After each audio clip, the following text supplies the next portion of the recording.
Correction d'exercice 33, page 260. Lire et exploiter un tableau de signes. Alors vous avez une fonction f qui admet le tableau de signes suivant. Petit 1, déterminer le signe des nombres suivants. Alors f de moins 5. Moins 5 est entre moins l'infini et moins 3, donc f de moins 5 c'est négatif. F de 12. 12 c'est au-delà de 8, donc du coup f de 12 c'est positif.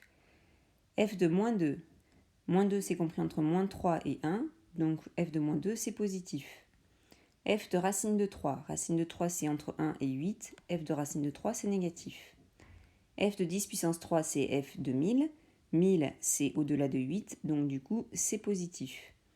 Et f de 10 puissance moins 4, 10 puissance moins 4 c'est 0,0001, donc c'est ici, entre moins 3 et 1, du coup c'est positif. Question 2. Préciser les solutions de l'équation f de x égale à 0. Donc si je regarde mon tableau de signes, f de x sera égal à 0 lorsque x vaut moins 3 et lorsque x vaut 1. Donc du coup, s égale moins 3, 1. Préciser les éventuelles valeurs interdites de f. On a vu que les valeurs interdites sont symbolisées par la double barre. Ici, j'ai une double barre au niveau du 8, donc du coup, valeur interdite, c'est 8.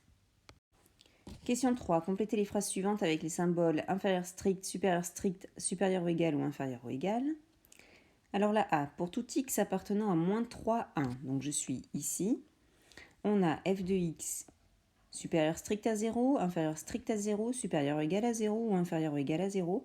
En fait, c'est supérieur ou égal à 0, puisque du coup, entre moins 3 et 1 non compris, c'est supérieur strict, mais comme je veux moins 3 et 1 dans l'intervalle, et là, ici, f de x vaut 0, donc du coup, c'est bien f de x supérieur ou égal à 0.